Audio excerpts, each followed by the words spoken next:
What is happening, everybody?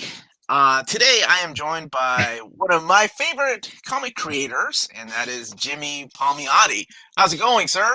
All right, Omar, man, how you doing? I am doing well. I'm doing well. What kind of weather are you having down there where you are? Let me look outside. You can't see that. That's what all this reflection is outside. Looks It nice. says it's cool out, which means 50s or 60s, but it's sunny. So it's like Florida cold. Florida cold. Yeah, Yeah. it's like I'm a New Yorker living in Florida, so it is perfect weather outside. It is like play baseball, run down the park, eat outside kind of weather, and so it's perfect for me. How about by you? A little cooler, right? It's a little cooler. I was gonna say I'd love to have some of that 50-degree weather right now. It's about 30 to 40, maybe up in the 40s, but it's Yeah, not bad. Could yeah. be worse. It No, was you run out. You run out. You run out. You just throw a sweatshirt on. Well, you got one on, right? Just throw a light jacket on, and you're good to go. absolutely. We So gotta get out because people in their houses too much. Yeah, yeah, I know. I go stir crazy a lot. My wife knows. I'm yeah. a people person, and this year's been killing me, brother. It's It, tough for social people. I'm like you. I like as much as it like some of the cons are a hassle because getting there and setting up. I love the conventions because we get to hang out with people and chat, and it's very very social. So not having that is tough. I mean, I thank God I have my wife, but I mean, I'm thinking of my single friends that they're all half insane right now. So, uh, you know, I feel you, man. I'm in the same boat. I have my wife. My kids are here because they're in virtual school, so oh, okay, yeah, it's been interesting. It's been interesting to say the least. But I guess if that's my most complaints, 2020 hasn't been bad for me. 'Cause- yeah. I mean, we had just a whole group of friends all get COVID in a matter of a oh, week. So it went from person to person, and it actually started because one of the people went to the dentist, and they got home the next day, and the dentist office called them, and they said, "Hey, somebody in the office had it. We didn't know. Now you need to get checked." And he got checked, and he had it, and then he gave it to his wife and three other people he worked with. So it just kept going, so I you don't know. know. I think I would be madder if I got it from my dentist. Like I didn't even go on an adventure, and I got it from my dentist. That would make me Right, mad. it's like you're getting in there and you're getting drilled, and then here's some extra COVID on your way out. They give you Ah, the toothbrush and the floss, and then yeah. there's a mega COVID in there too with you. So yeah, not a great dentist. My place is like a hospital. When I went because I had to go to get a root canal, and like they're taking my temperature, and they're like I have to write down where I've been in the past 24 hours, and It's like that here. Yeah. yeah, and then they, with a mask, and then they put me in a separate room, and they're wearing a mask, and I have a mask, and then they put this thing on me where only the whole of my mouth is, it's so crazy, but I didn't get anything, so I'm happy about that. Uh, so before we get started, I have to give a huge shout out to Derek Ingold. He's the one that kind of got this put together. He reached out to Patrick and then got me and you together. So that's really cool. So thank you, Well, Derek, for making that yeah, happen. thanks, Derek. I appreciate that, and I'm Yeah. seeing somebody posted, Omar. I'm in Florida. I'm in Clearwater, Florida. So, Oh so yeah, you. yeah. Jimmy is not in New York. He just represents. I represent. Yeah, I mean, let's say 40 something years in Brooklyn. So you're not going to knock Woo! the New York out of me, but I definitely represent the vote down in here in Florida. That's for sure. Dude. That is a change. That's like a different world down there. You go from New York to Florida. I Yeah, mean, but it's always cold too. All you the know, snow and all that. It's different. I don't miss it, and the good thing is I know where it is. If I want to go get it, I can go up north and get some snow. Okay. But I will say I love the good weather, and you feel healthier. I don't know. It's like it's. Well, I lived in Brooklyn, right? So there's nowhere to park. Here, I have my own driveway. I lived in an 800-foot apartment square foot apartment in Brooklyn, and here I have a house, and Right. things are so much cheaper here, and it's very. So I'm not far from Tampa. So if I want the city, I can go into Tampa. And Tampa's a full blown city. It's a beautiful city. Yeah. Or St. Pete near me. So It's great, but also the place is filled with New Yorkers, which can be annoying at times because you have other people. and they consider me a Floridian because I've been here over 14 years. So, they consider me a Floridian now. I guess you got dual citizenship then, right? I do. I have, look, my house, I got snakes, I got owls, I got hawks, I got lizards around the house. None of the I like all the animals. So you're Florida bound, dude. You're stuck down there. Yeah, it's okay. It's good. So I love doing interviews like this because these are. I'm a big pusher for the All-Star Western and Jonah Hex to be collected in omnibus editions. That's what I like to talk about here is collected editions. And I know you and I connected a little bit through Twitter because you were going on about how Marvel needs to collect some of the Silver Age stuff and omnibus editions. They're coming, but there's a lot of stuff that you worked on. Now we've had Harley Quinn in omnibus edition.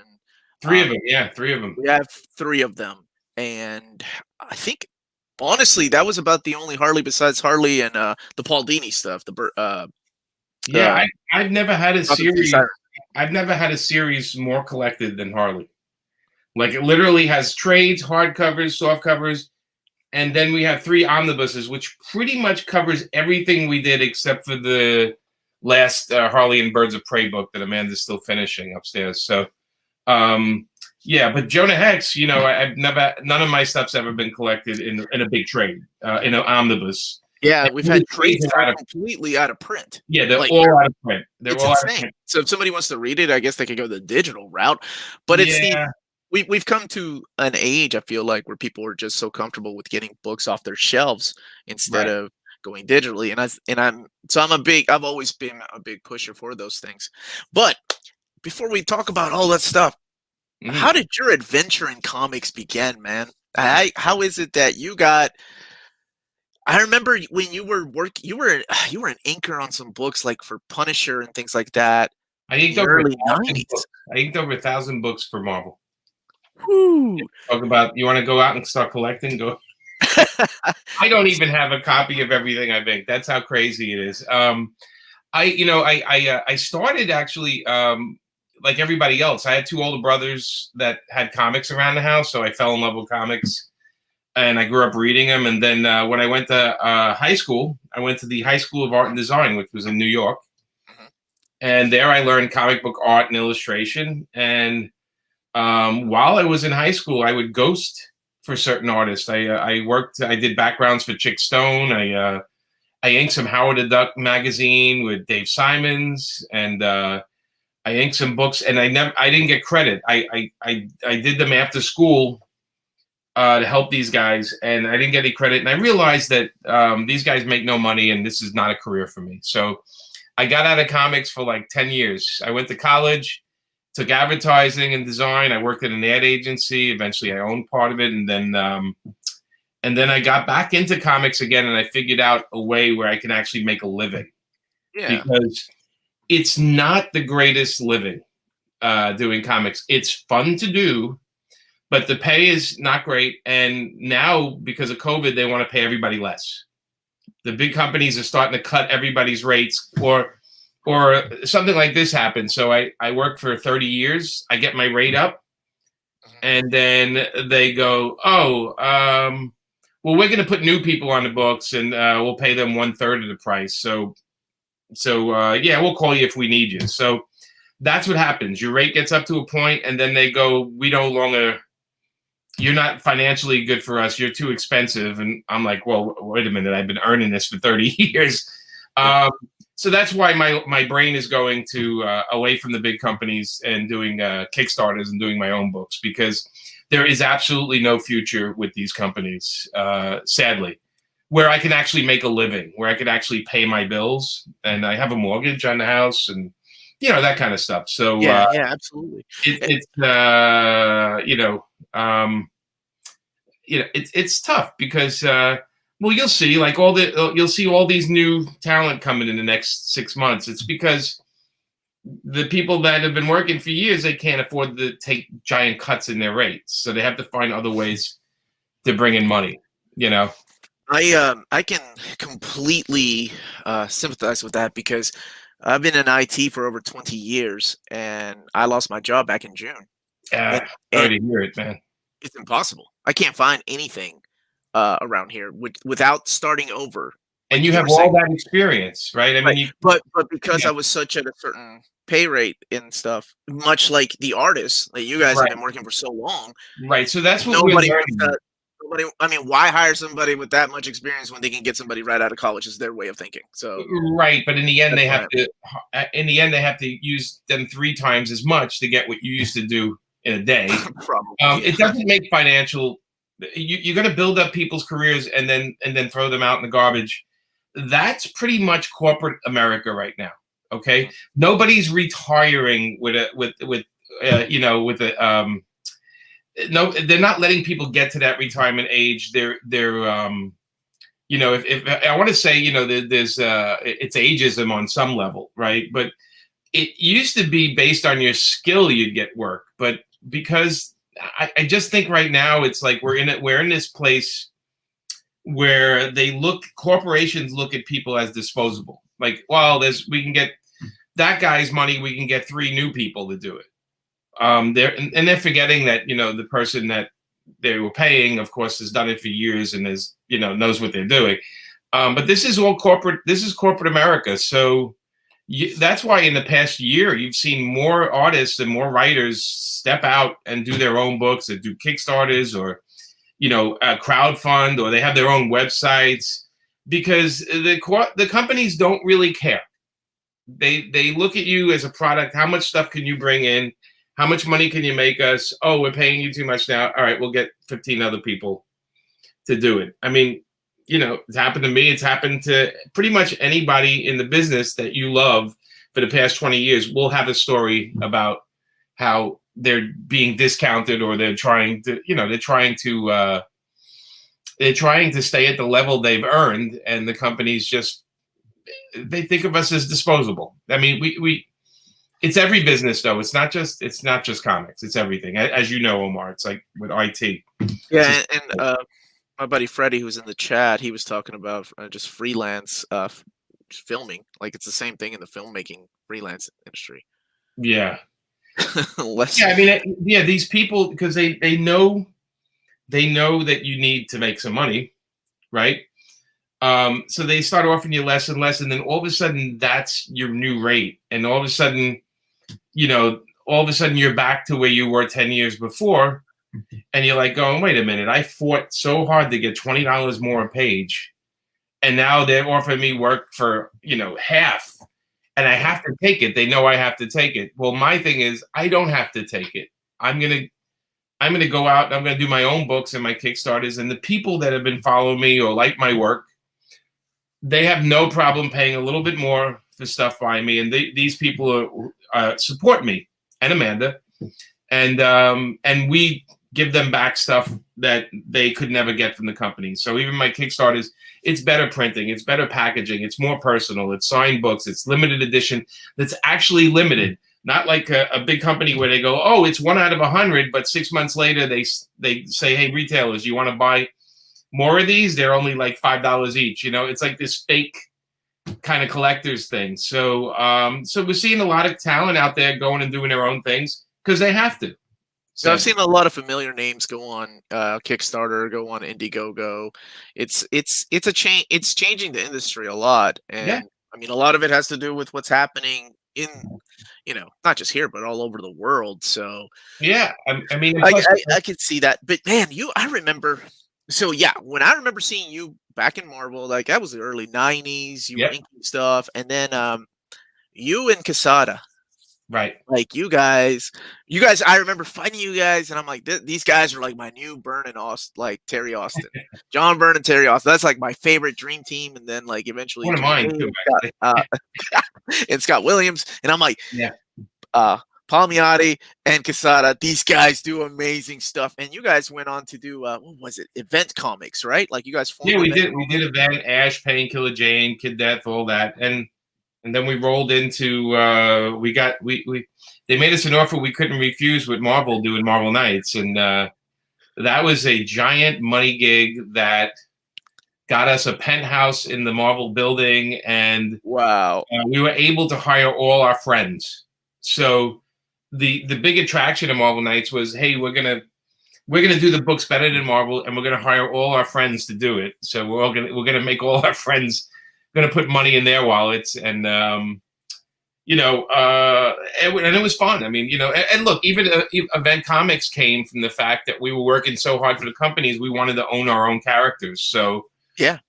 they weren't exactly offering us anything, so we went out and did our own characters. And you know, to this day, I mean, they both have been very, very good for both of us. These characters. I mean, Jane's had a TV movie, a 22 episode TV series. It's in a development stage right now for another feature.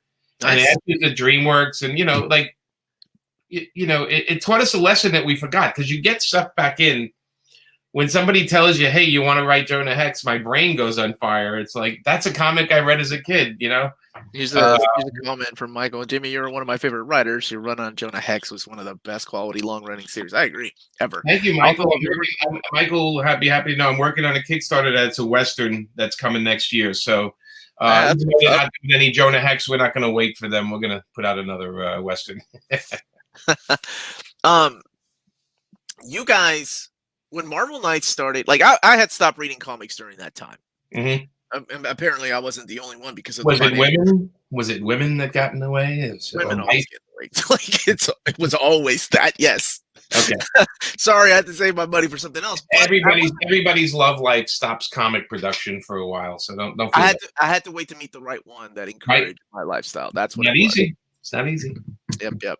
So we you know, I stopped reading comics during that time, and it wasn't until a couple of years later I came back. But when I started reading those Marvel Knights books, that was during the time that everybody apparently had stopped reading comics for the most part. Like, it was. And then you guys, that was during like Marvel's bankruptcy years. Well, yeah, they were bankrupt when they hired us, and also they were canceling Punisher, Daredevil, and a bunch of titles. When we were going there, they were telling us, look, we're going to cancel these. And then they asked us, well, what characters do you want? You could pick 4. And we went right to Punisher and Daredevil. We're like, okay, those two we get, because they live in New York, and they're like, you know, they don't, not so much powers. You know, they're kind of human characters. We love those characters. And then we said, well, let's do something diverse. And we thought Inhumans, you know, Kirby and Stan Lee. These are great characters nobody's really doing.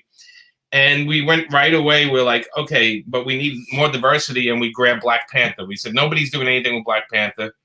We can go crazy on this. And so much so, you know, I even hired my high school buddy, Mark Texera, to work on it, because we went to high school together. Oh, you and Mark? I love, dude, his Ghost Rider, his Punisher. Like, I love that dude's artwork. Look, everyone in the Marvel Knights was a friends of ours. Really? Mean, so all the stuff with Blade and Ghost Rider and Daredevil. Well, there were, you know, friends that were close to, and you know, even Kevin Smith. We worked on we helped him out with 2 of his films, Chasing Amy and Mallrats. We did some art for Mallrats, and then Chasing Amy, we gave the event booth, and we were actually in the beginning of it for 3 seconds, and so we said, well, I remember.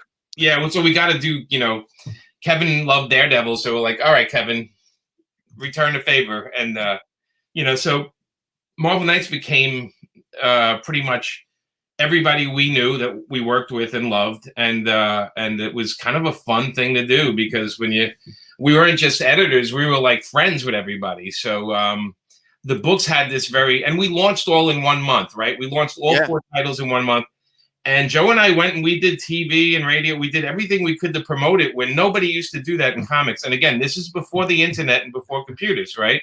Yeah. So we did the Wizard. We did the cover of Wizard magazine. We went to shows and promoted. We did some New York TV morning shows. Kevin Smith went on, I think he was on Letterman or something, and talked about Marvel Knights. So we did all this stuff that you normally don't do in a comic launch.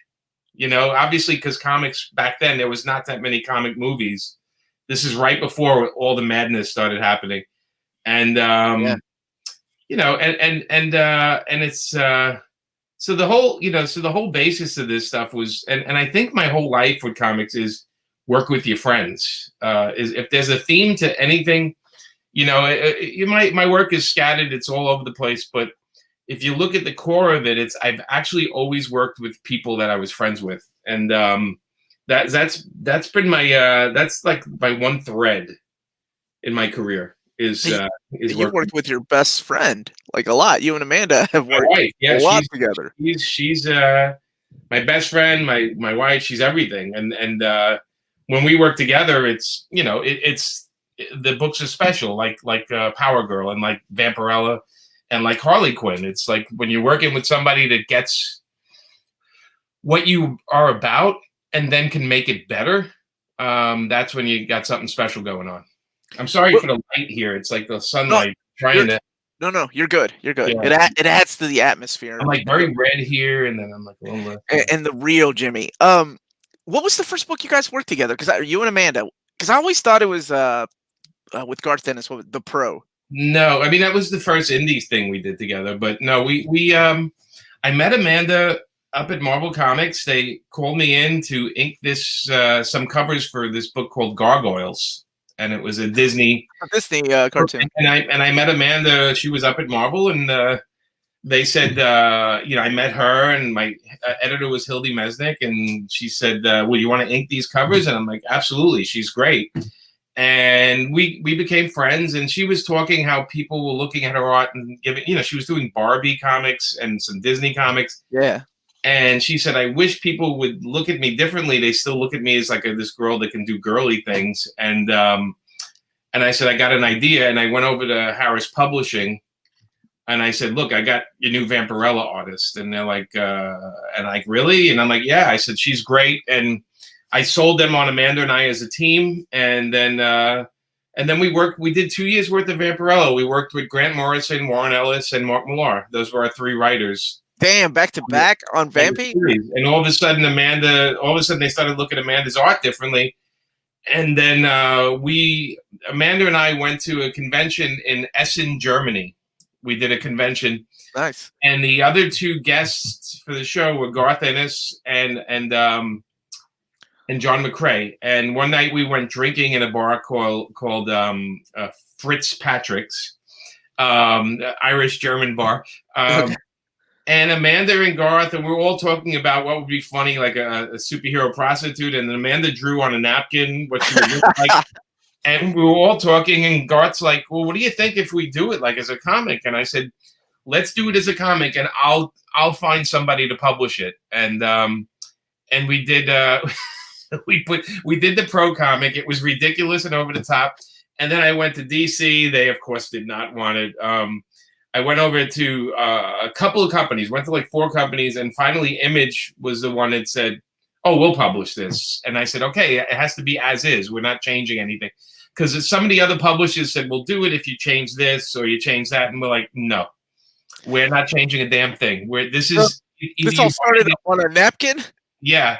But I said, either you buy this book or don't buy it. And Image did it. And then we got a lot of press because this was right after 9/11 happened, and I did an interview where I said, we terrorize comics like in this book because we're actually like terrorizing the normal of what people expect of a comic.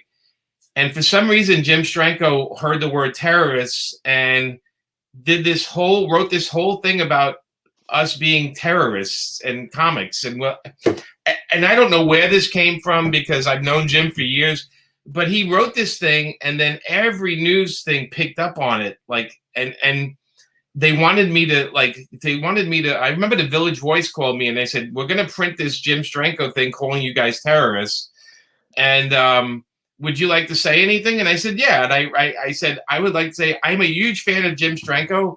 I love his work. I respect him, and I wish him nothing but the best. And they were like, the voice was like, no, about what he said. And I'm like, no, I'm not going to badmouth. He's like one of my heroes. Nope, not going to do it. And stand up guy, Jimmy. Yeah, and then eventually that all calmed down, but it got us a lot of attention, right? The book, all of a sudden people want to know what the book was. So if you look in the back of the book, the last page, it says this book dedicated to Jim Stranko. Because he actually sold like a ton of copies for us, like him making. And of course, once he realized what the book was about and what I was saying, he of course called and apologized. He said, "Oh, I misread it," and I said, "It's all good, Jim." I said, "It got us a lot of free press." So ridiculous things. We had the same thing happen, by the way, which is really strange with Harley Quinn. I don't know if you remember when we did Harley Quinn 0. That was during the New 52 era. Yeah, we did Harley Quinn 0, and we did a tryout page where any artist can try the page out, and then we would pick one and we would print the page, which we did. And I wrote in the script, I said Harley is naked in a tub, and she has all these electronic items around her about to fall into the tub. And then Harley's sitting there going, the word balloon, I think, was like, "You really don't think I'm going to do this, do you?" You know, like it was a joke, like a Looney Tunes joke. And this contest happened on Suicide Prevention Month, you know. And it was some bad timing, man. People were saying I'm promoting sexy suicide, which I don't even know that was a thing. And we're like, no, the whole page is like, we have a panel with Harley inside a whale's mouth with a feather tickling it. That's one of the panels. The other panel, there's a lightning storm and she's holding a giant tower. It was ridiculous. It was like Looney Tunes. Yeah, I got you. So it got misinterpreted, and all of a sudden there was a whole thing on, you know, banning Amanda and I from comics. Like people were signing up from it. People were bad-mouthing us. Meanwhile, all this is going on while we're at a convention. So Amanda and I have no idea this is going on, right? And we're at the con signing autographs and saying hi to people and hugging them and taking photos and stuff like that.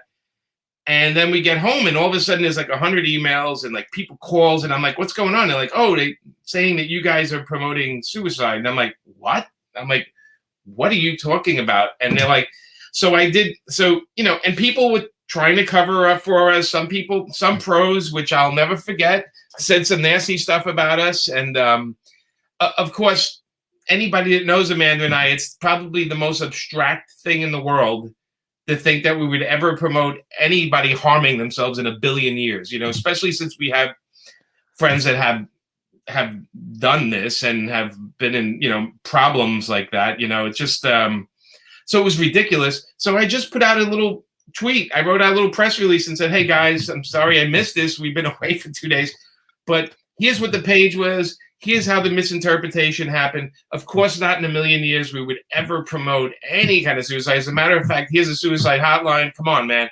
You got friends, you know, we're good people, and everybody should, if they have the press friends, should be talking to them or get them help." You know, we put out the right thing to say and how we felt.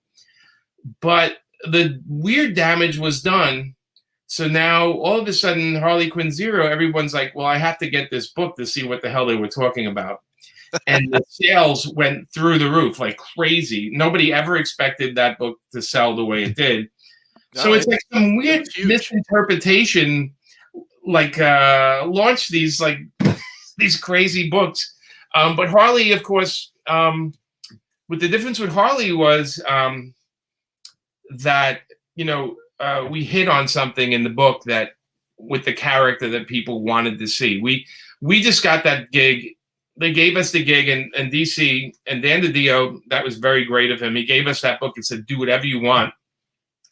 And Amanda and I talked about the character for hours and just said, you know, "I'm not comfortable with her being in an abusive relationship." And Amanda's like, "Yeah, we need her to get away from the Joker. You know, we need to, she has to have her own life." And I said, "Well, let's get her out of Gotham, because then she's always, if you put her in Gotham, it's always the Batman universe, her with the Batman universe." And I said, "The trick to Harley is going to be, you need to take her away from the Batman universe and give her her own supporting characters." So that's why we put her in Coney Island. That's why we introduce all the other characters. And again, the book was always about Harley. It wasn't about Batman and Harley or the other villains in Harley.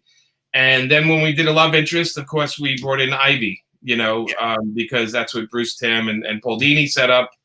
And we got really lucky with that series because we had guys like John Timms and Chad Hardwick and Joe Linsner doing the art.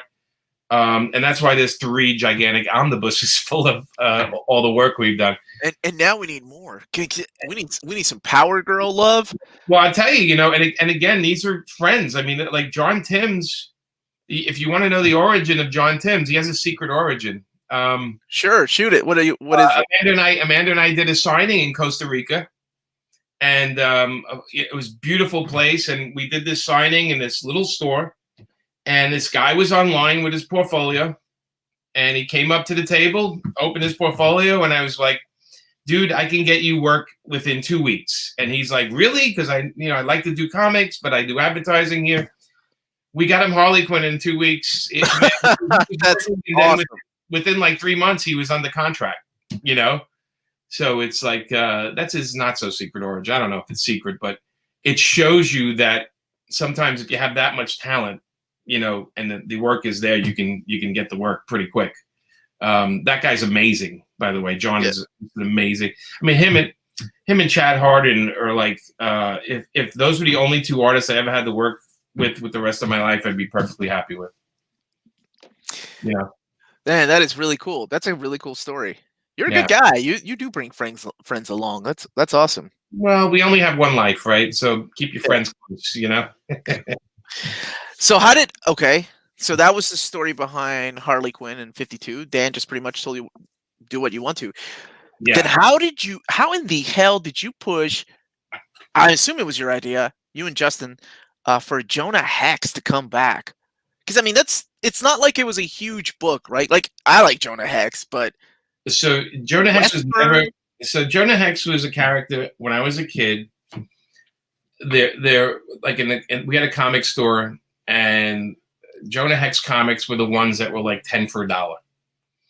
Anything. Right, anything with westerns or monsters or Archies with 10 for $1. So I bought all these Jonah Hexes, and I loved reading them. Now, again, a kid from New York, Western seems about as it's like sci-fi to me, right? The idea of a Western, but I loved Westerns on TV. And we pitched Jonah Hex to Dan DiDio at DC, and he said, look, he goes, we have actually another creator that wants to do Jonah Hex, so we're waiting for him. He's like a big name creator, waiting for him to do the book, so it's not available. I'm like, oh, okay, and then Dan called me one day and said, look, he goes, the guy that wanted to do it was Brian Azzarello. He said, Brian's doing his own Western book for Image. I mean, not for Image, for Vertigo. Yeah. He said, why don't you send me a pitch to Jonah Hex? And I said, are you in front of your computer? And he goes, yeah. I said, it's in your mail. I literally sent it to him while he was telling me. I had it all ready. I had it all ready to go, And what we pitched was Jonah Hex done in one story. So one issue, one story. And then every issue a creator. What I pitched initially, even though we had Luke Ross do the first 6, was we'll write the stories.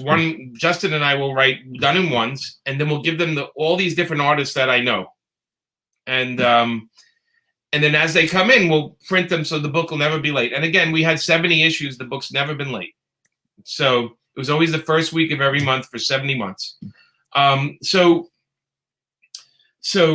we started giving out the books to Jordi Bernay, to Russo, to all these different artists, and they were coming back beautiful. I mean, every issue is fantastic looking in that series. I stand by every one. It never sold that well. Okay. Yeah. But Dan was a big fan, and DC liked having the Western genre.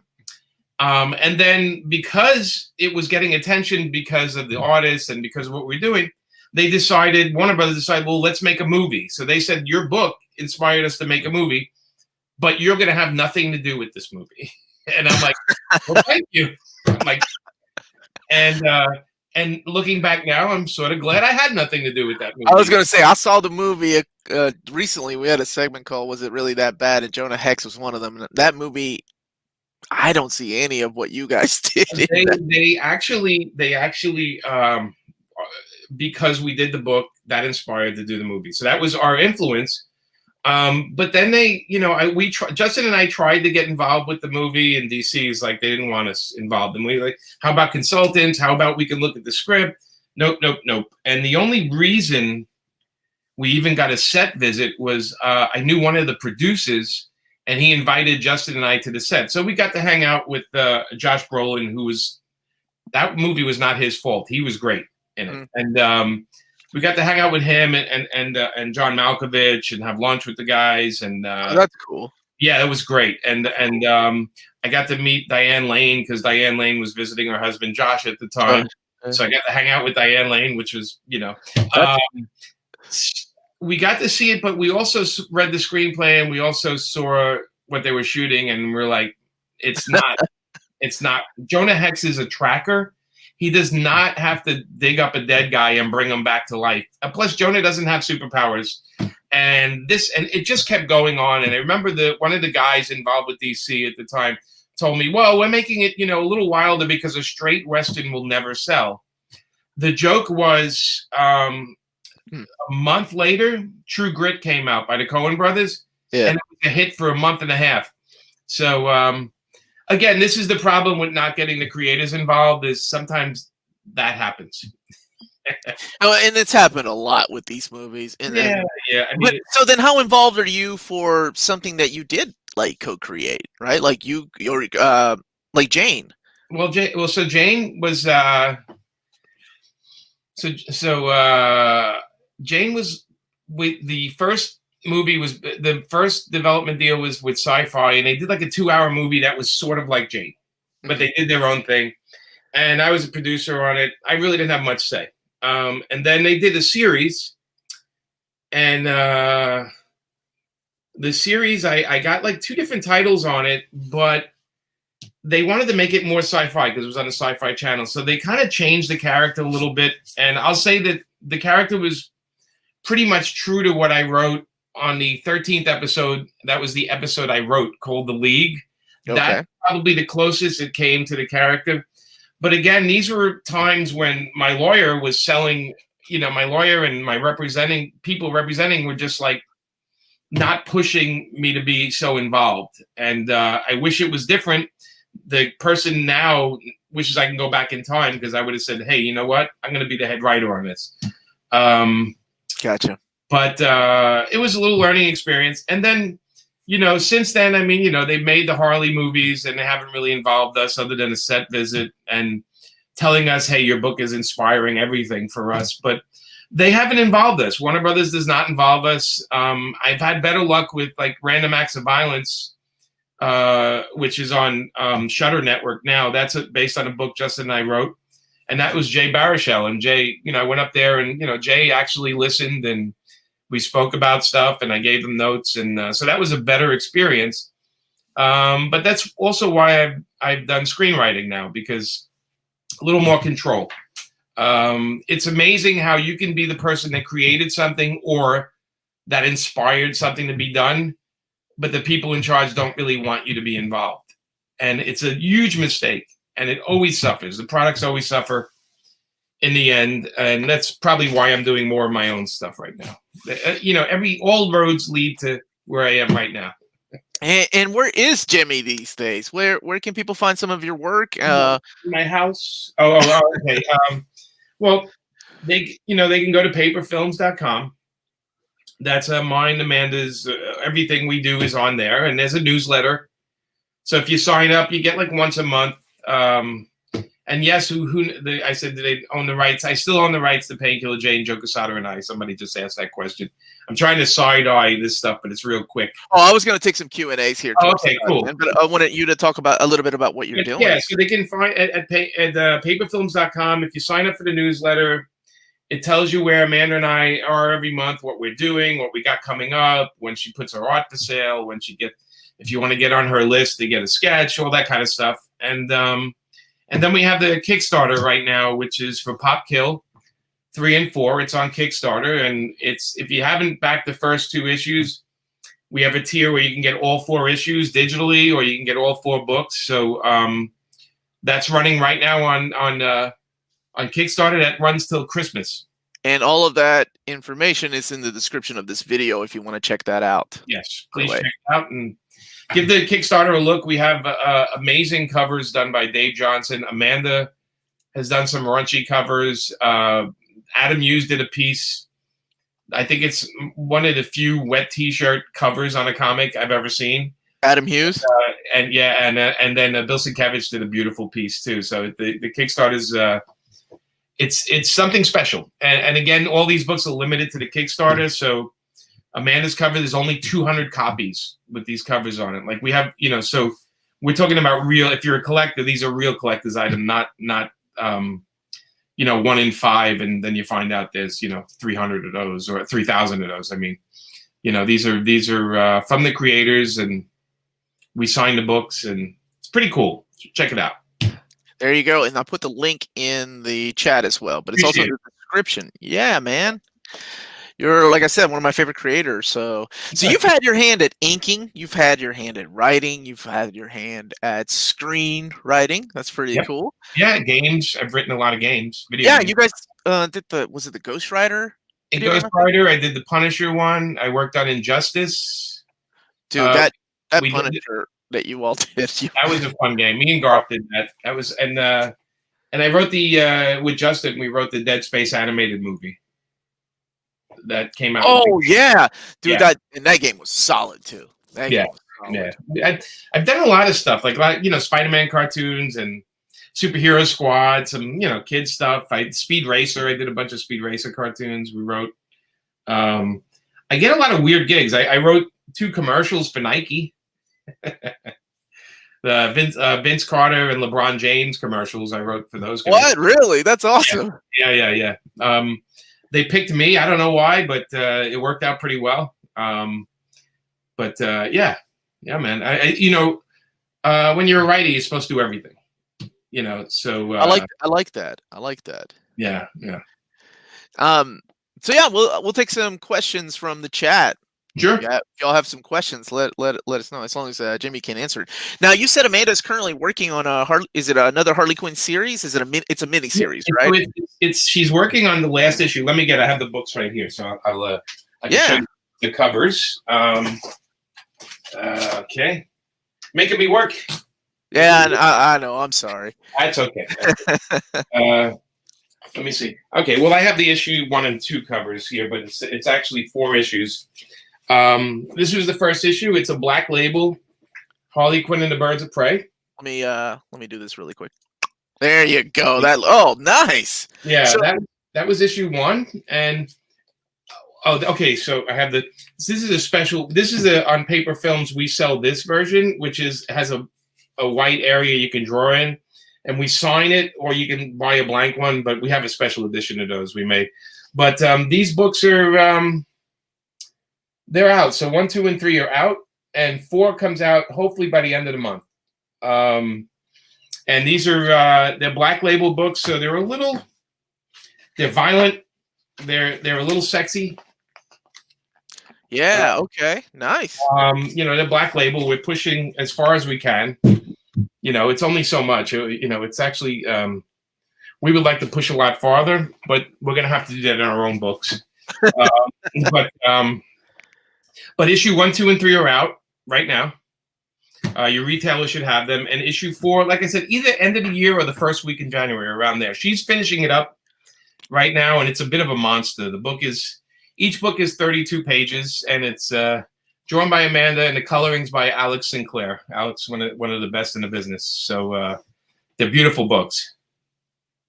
I got you. That is really cool. I did.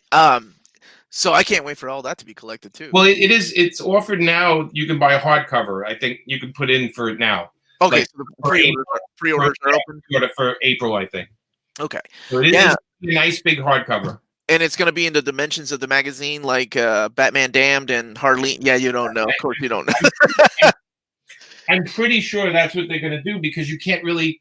She drew them in a wider. Yeah, it's going to have to be a bigger size hardcover. Yeah, that's what's up. I like that. I like the mature content in Black Label is fun. They don't go far enough, though. I have a little bitching with Black Label. They don't let us. Yeah, they took away the Batwang. Yeah.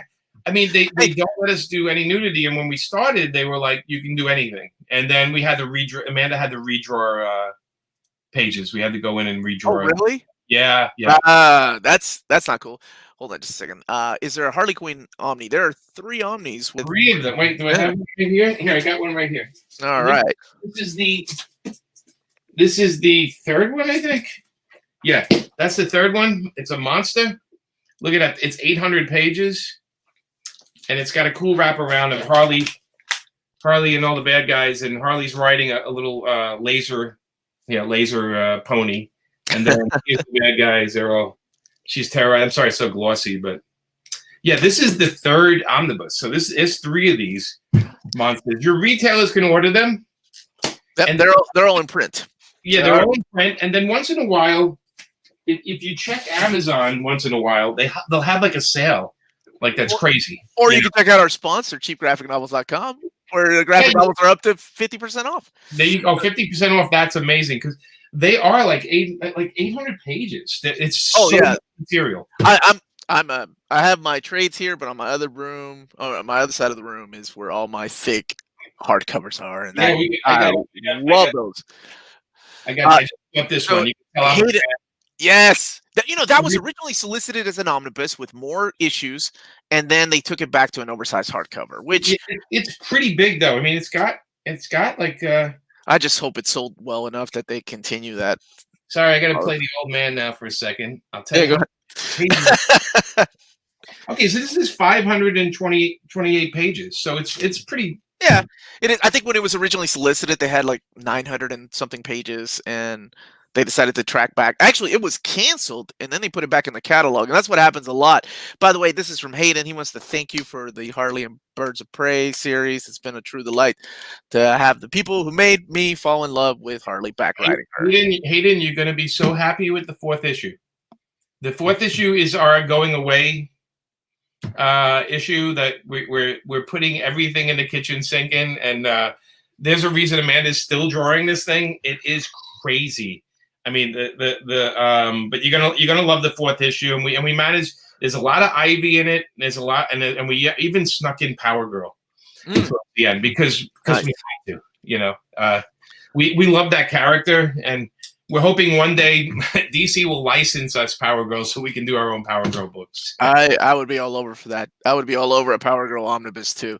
So Luis is wanting to know how inking has changed since you started. I guess digitally, right? Do you ink digitally now?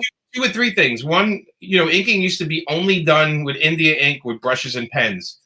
And then they started making pen brushes and pens with India ink. So a lot of people use pens now.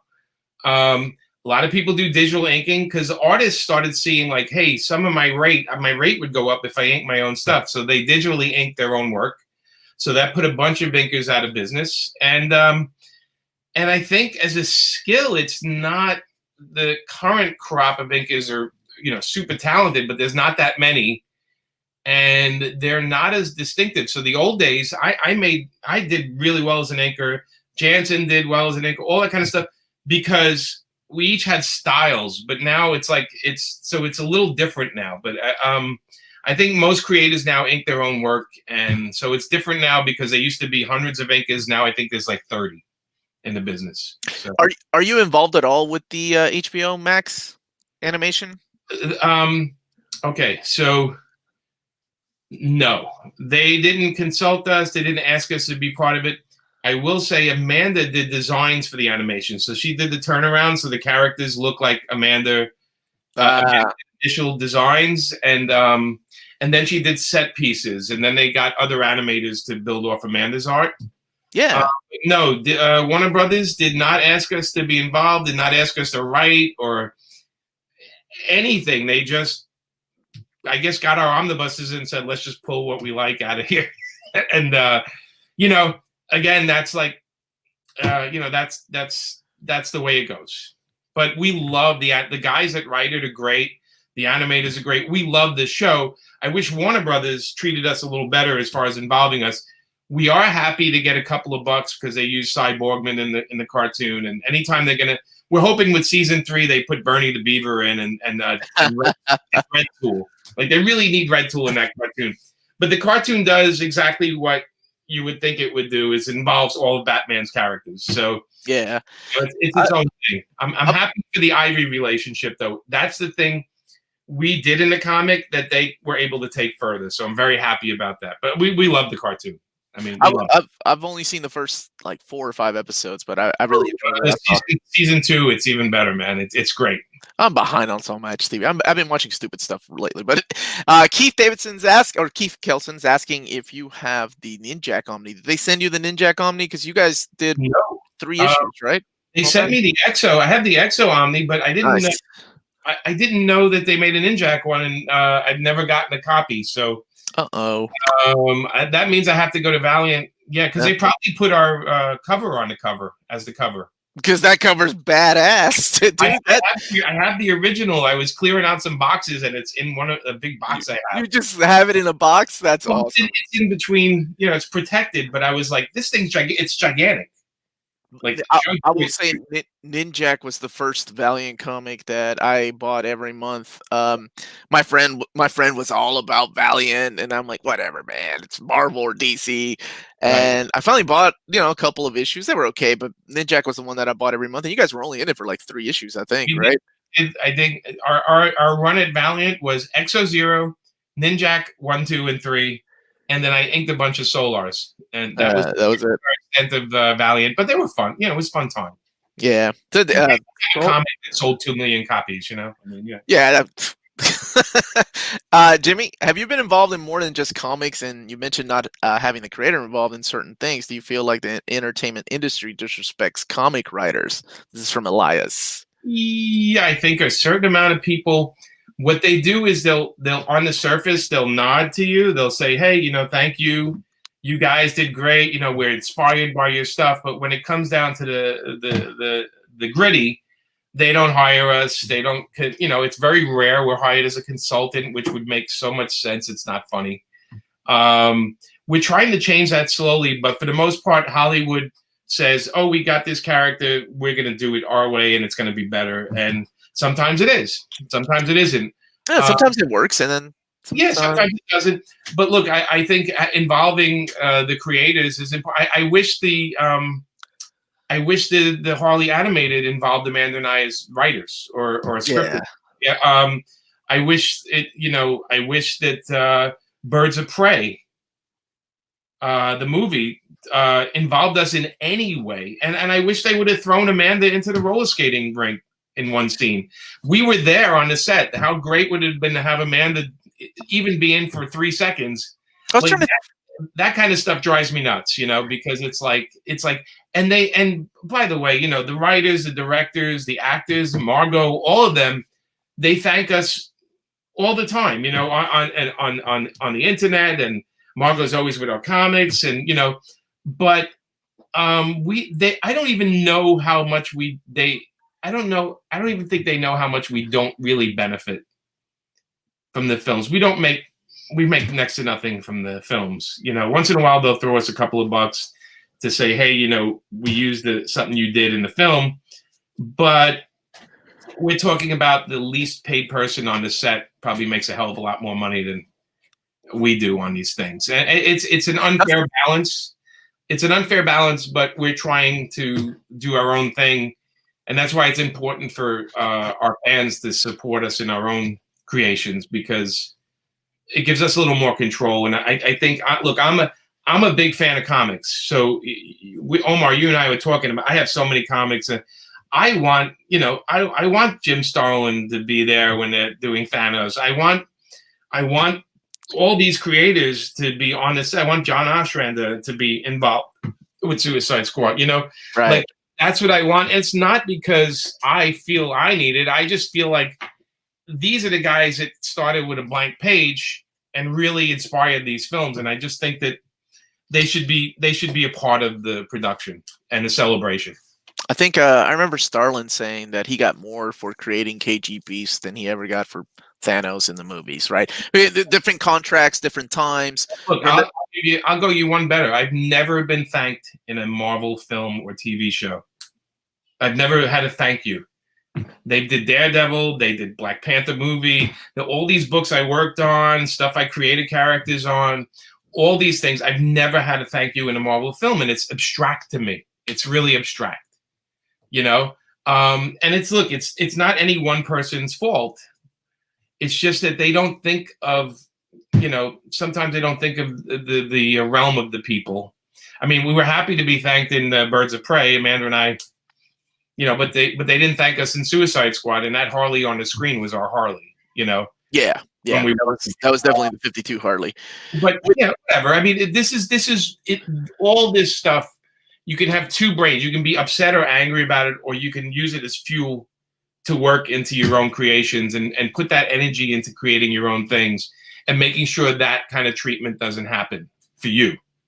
So that's what I like to do. The positive. I point it out because it's abstract to some fans, like the idea that they wouldn't just throw your name on something just as a thank you, because it doesn't cost a dime. Let's be honest. And it's not like you're getting. Nope, not getting anything. Right, like it's not like I remember. Dude, hell, look at what was it? New Mutants. New Mutants was what, post-production 4 years, and they couldn't even bother spelling Bob McLeod's name right. Somebody screwed up and they're all killing him. I don't think anybody started their day going, I'm going to spell this guy's name wrong. Oh no, it just, I mean, they spelled it like that 4 years ago. Nobody bothered double checking, but yeah, I mean, so it's like, it sounds like I'm bitching. So somebody else is bitching that. I thank God for the stuff that they do thank me with. I'm happy when they throw a couple of bucks our way. It's not their job to worry about us. It's our job to go out there and make sure we're heard. So I don't expect anything from the bigger companies because we're the last things they're really worrying about, to be honest with you.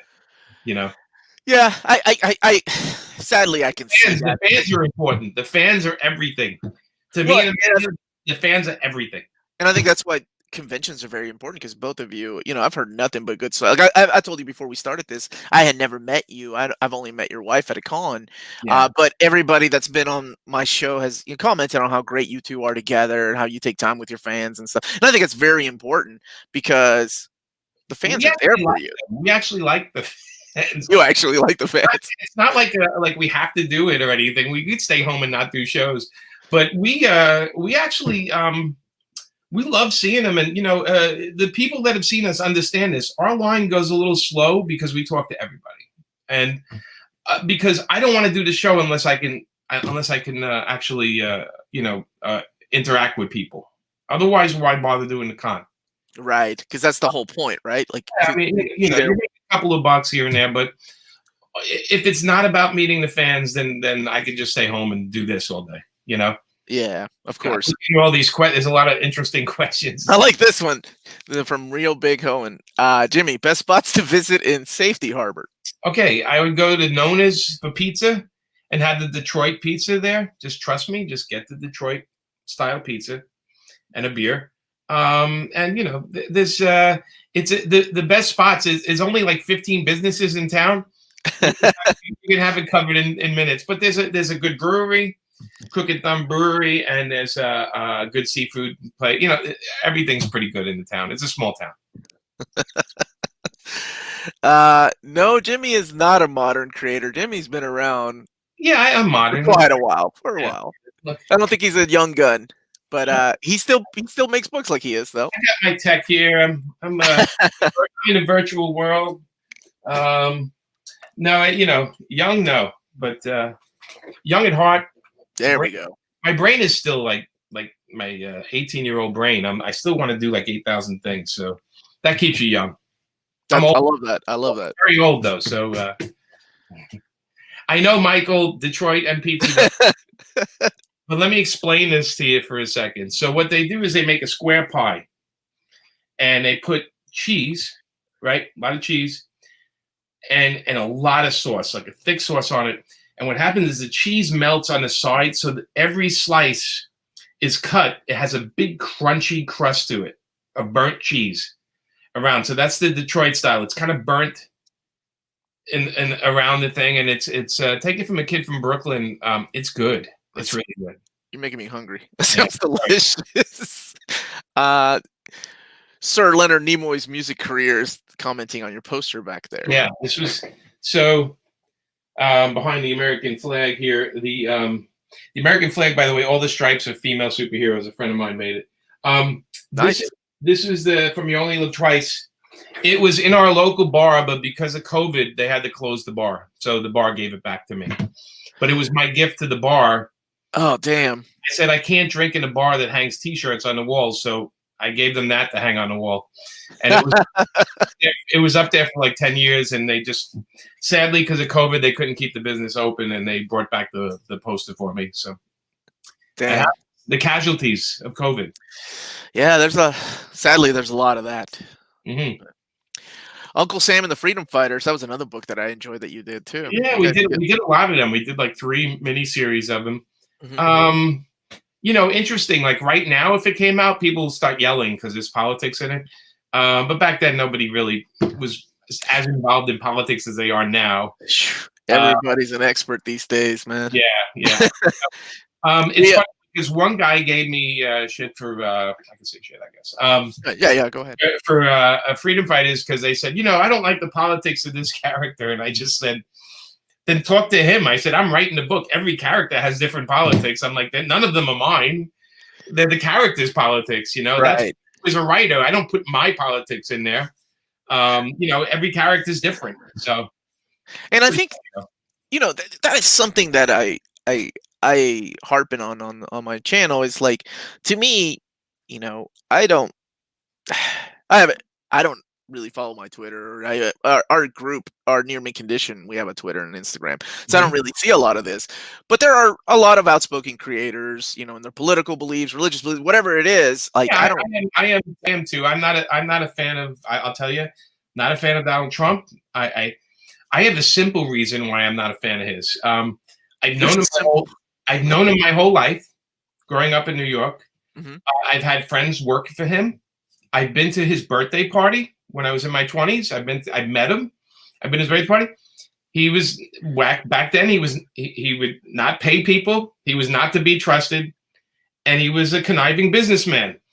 That's how I knew him. I grew up with Donald Trump. Was the guy that would get away with anything he can. Mm-hmm. My dad owned a paint store, and he would hire people to do work on his buildings, and he wouldn't pay them on time. And he would, and he had that whole thing. When I was a kid, I actually learned what racism was from him, because he got busted in the Trump Towers when they were showing a black family this is a true story, went to rent an apartment in the building, and they said they had no apartments available. And the same day they sent the white family in, and they showed them 7 different apartments, and he got busted for it. And he had to pay, he paid, it didn't go to court, but he had to pay a lot of money, I think a couple $1 million. And, so that's the guy I knew growing up. Right. Mm-hmm. So when he became president, I was like, oh, this is not going to be good.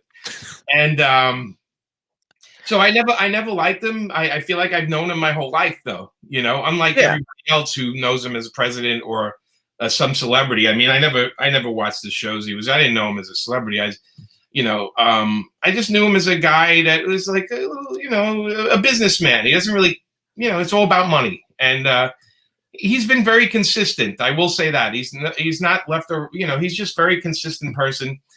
The people who like him and love him, that's for them. I'm about how I feel about him is clear. If people like him and that's on them. Like I said, it's like anybody. If you ask me about anybody I know, I'll give you my opinion on them. And this is a guy I grew. When you're in New York, you see things, right? You see things that you didn't see, mm-hmm. that other people didn't see in the country. He's about money, and he always will be. That's that. I mean, he's the president today. In a month and a half, he's not the president. There's a new guy, and it was so on and so forth. I still got to make comics and pay my bills. So no matter what these multimillionaires having fun and dealing problems, I got work to do. So I can't really worry about the world that much. I think that's a good way of looking at it. Because for me, I judge people on their work. I don't care what their political beliefs are. There's a lot of my favorite comic creators that I don't agree with at all. Yeah. But holy shit, that they write some good comics, or that they draw some hell comics. But it seems like it some people, not all, some people have a hard time separating the artist from the art, like when it comes to these things. Yeah, And yeah. Politics are funny, right? Because I don't live and die by my politics. I wear a baseball cap with the Yankees, and I love my movies, and I love them. But the politicians, I don't owe them anything. They don't owe me anything. They're just people representing things. If I don't like what they're representing, fine. I have neighbors on one side, love Trump, and they tell me that they like him because they made money from his presidency, but they don't like him as a person, right? And then I have other neighbors that don't like him at all, and I'm friends with all of them, okay? right. Because what we do is we don't really talk about it. We just said, all right, well, politics is off the menu. Let's talk about everything else in the world, and there's a shitload of stuff. And and stuff we agree on. And even, I say, it doesn't matter what anybody's politics are. Eventually, if I'm in the bar with them for 10 minutes, we're having a beer, we'll find stuff we have in common. Yeah, and we'll move absolutely. on. And we'll move off from that topic. I don't think it should be as important as it is. I worry about the world. I worry about COVID. I worry about global warming. I worry about animals. Animal right, Amanda and all our money goes to protect animals. You guys are great.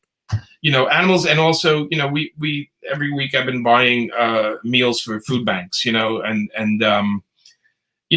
the animals, like the dogs, cats, anything that can't protect itself, we're responsible for. So, man, you guys are good people. That's awesome. I love hearing that. Right, any kind of pet show, that stuff like that needs to be focused on. That's the stuff we can actually do ourselves.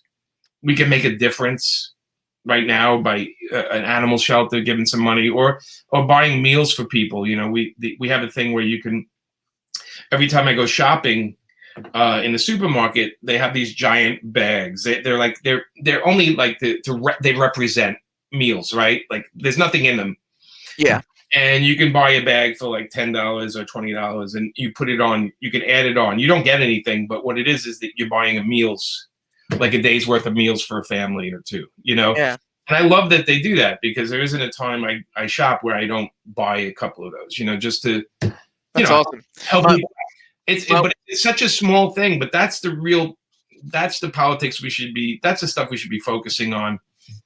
And turn the TV off for a while, because that stuff's going to happen whether we care or not, That reminds me of my wife's way of thinking, like she's always like the little angel trees that they do for kids these days during this time of year, where you just pick up a little angel from a tree and donate to a family. Or our kids,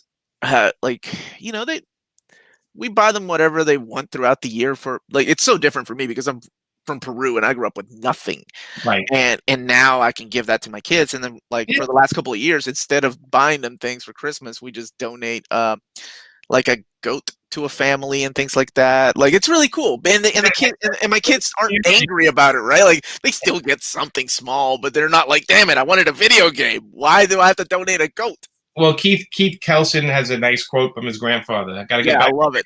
Family to feed. I mean, look, when politics do get involved in that stuff, so I'm not saying everything's clear of it.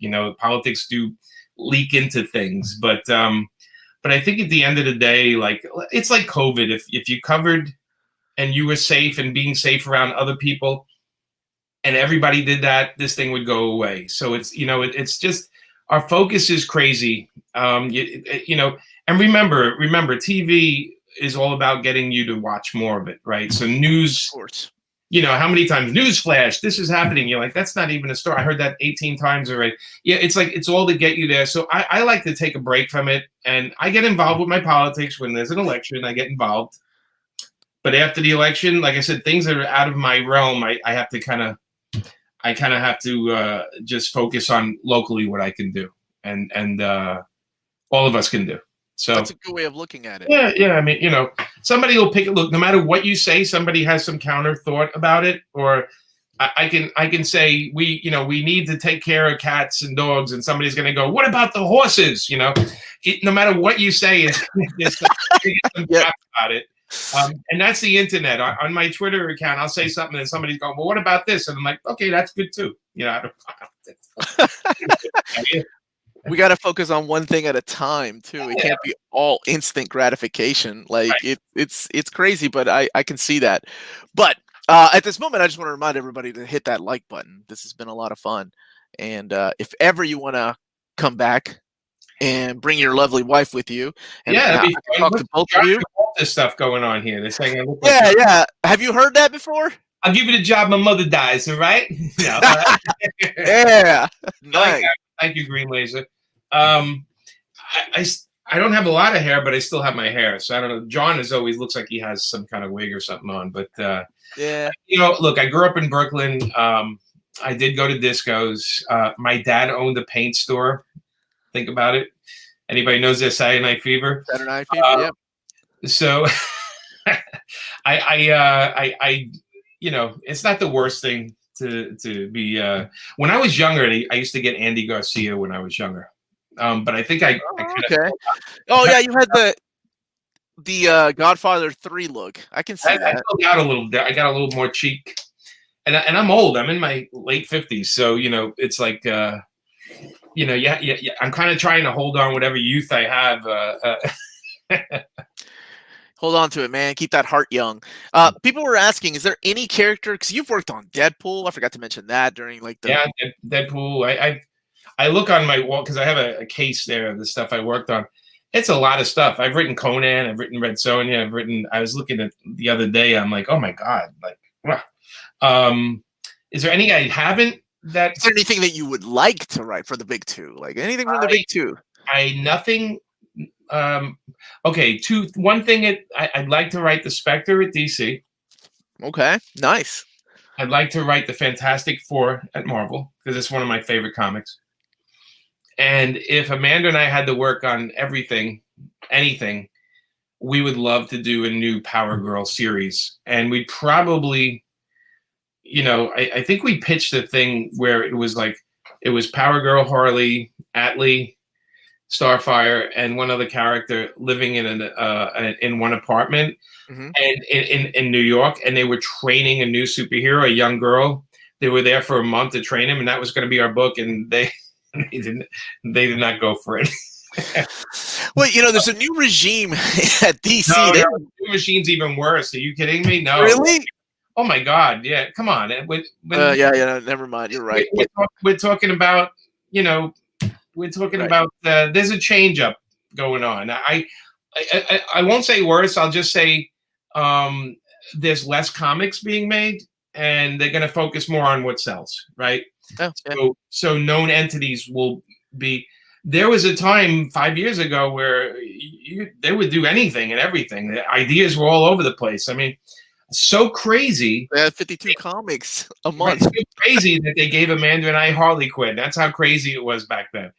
You know, which is something very abstract. I mean, we would have never got Harley Quinn if it wasn't for the fact I was at a retailer's convention and somebody said, you guys should do a Harley book. And Dan DiDio turned to me and says, you and Amanda want to do Harley? And I'm like, yeah, let me talk to Amanda. See, you know, it was so random. But Fantastic Four was a book that I grew up with, you know. I have the omnibus. I almost have a complete collection of issue 1 to 100.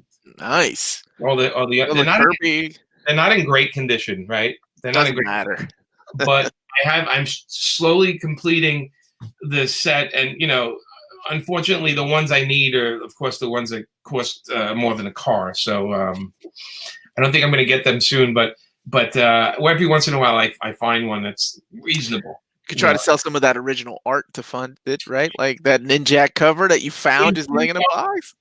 On paperfilms.com, we have 4 pages of original art. Amanda's stuff, my stuff, Vampirella pages for $200. We have a whole bunch of different art. Some of it's very expensive. Amanda's Harley covers and Sonja covers are a little expensive, but you know, we have a lot of art on there.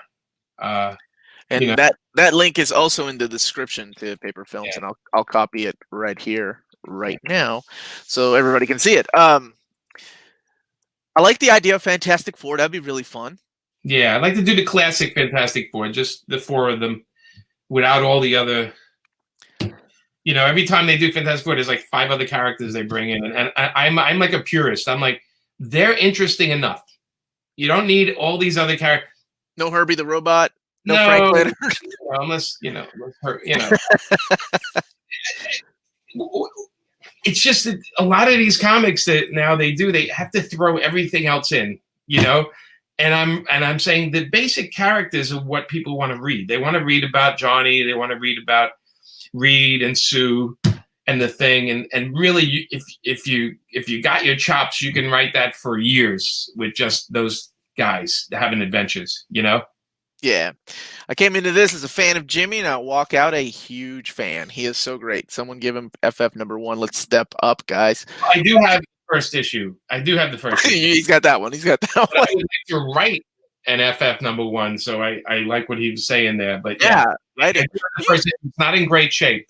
You never cut any ties, though, right? Like, you still keep up with everybody at Marvel. I just finished a 4-issue Marvel series that I can't say what it is, but it'll probably come out next year sometime. I mean, okay. Yeah, I work for everybody. You don't cut ties. You burn bridges, I guess. No, I don't burn bridges. Okay. I don't cut ties. What I do is I take breaks from them and I turn down work. So I turn down characters that aren't right for me all the time. They offered me a Doctor Strange series a while back, and I said no, because it's just not a character that would be right for me. I say no to the things I feel like I'd be a waste of my time, or people could do much better than me, and I like to spare everybody me trying to plow through something I don't like, so I don't take it on. I'd rather do something else than do something I don't like. So it's not always about the money, then. That's good that you get to pick and choose what you want to work on. That's smart. So we don't, unlike you, we don't have kids, right? So it's just me and Amanda. Mm-hmm. So everything's very basic. So we're very we do our own cooking, and if I was about money, you would see a hell of a lot more out of me. It's not about money for me. It's about creating and controlling my creations. That's what it's about. The money happens. Like when you're doing something you love, the money happens eventually. It happens. The toughest thing for people to do is find out what the thing they love to do is. That's the big mystery thing. And people go through their whole lives and like, I want to do this. I think I want to do that. I'm not sure. Every kid deciding what to take their major in college, decisions are tough. There's a couple of things I think everyone should learn: how to fix a car, how to fix an air conditioner, a refrigerator, a heater. If everybody learned how to fix these things, your life would be simpler. I tell my daughters the same thing. My wife had a flat, and I had to go and change it. And I took my kids, and she's like, "Why'd you bring the girls?" I'm like, because they need to know if they're ever stranded on the road how to change the tires. Of course, let me see. Lydia was probably 7 at the time. At least she's 44, pay attention at all. But it's still like a lesson. I feel like everybody should know how to change a tire, because you never know when you're going to be stuck in the middle somewhere. Tire changing is like, I taught my neighbor. He was like 17, and he was looking at his car with the flat, and he's like, I don't know what to do. And I said, well, let's change the tire. He goes, well, I don't know how. And I'm like, I'm going to teach you how to change a tire. My man. My dad did for me. I mean, it's like the more, it's funny, right? Because like every house has either an air conditioner or a heater, right? And most people, I won't say all, but most people have a car. Not a lot of people have a car. And if you learn how to fix an air conditioner and a heater, you can fix your refrigerator, and you can fix if you learn the basics. I always say, can we substitute some class in school, in grammar school, and high school, and and teach people how to repair broken things? Would be like a real good gift, because my buddy is an air conditioner repair guy, and it doesn't matter how many hours in the day. I should know how to call AAA, but not everybody has it. Nor let me tell you something, right? Man. So Austin, how cheap is AAA? It's really cheap to join, and how great if you have a flat tire in your driveway, they'll pull up and put a new tire, or they'll fix your tire right there. AAA is fantastic, by the way. It is, and it saves you so much time, especially when it's in the so winter time and you're trying to teach your daughters a lesson about changing a tire. But it's so cheap too. AAA is so cheap. It's like Yeah, I always we have the always family amazed plan by with my them. brothers, so Well, absolutely, man. because most people don't go through life using them too much. So, Yeah. that they make a lot of money. So it's good for them. The only thing I'm not allowed to do in the house because I just curse up a storm, and that is plumbing. My wife was like, "No, we're done. I don't care if it's a small leak. I don't care what it is. Next time I'm calling a plumber because I'm not having you go through." My father's temper sometimes when it comes to these things. Yeah, that's where you got it from. But I electric and water are two things you have to be careful. Now, Yeah. electric, I've done a lot of the stuff here in the house, but the whole water, like plumbing, I'm not allowed to do. That was my wife put her foot down 10 years ago when she saw me just throw the biggest fit because I couldn't get this thing to work, and so she made that call. Yeah, I think you just the trick of this is just slowing things down. Just taking your time. Temper's always getting away. Oh, absolutely, man. Absolutely. Jimmy, it has been a pleasure to talk to you, my brother. Thank you so much for joining us. I have put a link into the description of the video. People came. I appreciate you guys. Yeah, man. They all love you. They came out bigger fans. People are buying the Harley Quinn Omnibus now. They're So in the that's morning. It's now noon where we are. I don't know where everybody else is, but it's noon where we are. So now it's time for lunch. Yeah, man. Except I don't have any of that Detroit pizza around here. Try that Detroit pizza. I don't have anything around me, man. I think I'm gonna have to go get some Chick-fil-A or something with the kids. I think they're taking a lunch break. Other than politics, Chick-fil-A is fantastic. Right? That's why I have to avoid it because I love that crap too much. I don't know about you. There's one near me that has a line constantly. Dude, all of them are like that. All of them are like that. I've never been to a Chick-fil-A where they don't. It's And crazy. I always make the mistake of going on Sundays too. It's really terrible to be a chicken because like you just have no hope. Like everyone likes chicken. There's like right. Everywhere in the world, if there's a chicken, the chicken dinner is coming soon. It's not a great animal to be reincarnated as. If you're going to be reincarnated, it's a short life. Not the chicken. I think a mole rat maybe. But yes, I have left in the description of this video if you want to check out his links. He currently has a Kickstarter. Go and check it out, and yeah, go and buy those Harley Quinns. Check out our sponsor, Cheap Graphic Novels. And Jimmy, come back, man. Come back. You and Amanda come back. Both of you. We can talk about your future projects that both of you have going on. Cool. That'd be a lot of fun. I'll have my wife on that show too. All right. Swap stories, and then she can tell you about how I'm not allowed to fix any plumbing around the house.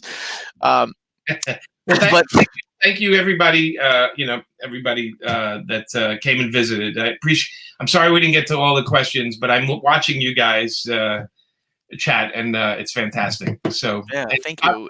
Visit me on Twitter. I'm on Twitter. You can find me pretty easy, and I do answer you if you ask a question.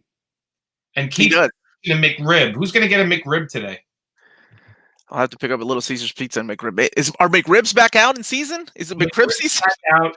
Little Caesar pizza. It's not really pizza. You know that, right? I mean, yeah, we just had that yesterday for my daughter's birthday, and it's kind of like I call it regret food. You eat it and then you regret it. Like right? Taco Bell. I feel like that about Taco Bell too. I've never eaten in a Taco Bell. You haven't lived. You haven't lived, Jimmy.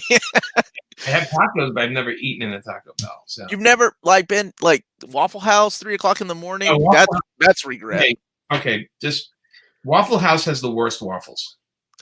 Why do they name themselves Waffle House? It's like I make waffles at home out of my freezer that are better than the ones they make at Waffle House. I don't get it. Everything tastes delicious at 4 o'clock in the morning when you're drunk. Just call it Food House. Don't call it Waffle House because that's. I like that name. Too high. Everybody have a wonderful day. Thank you for joining us. Yeah, guys.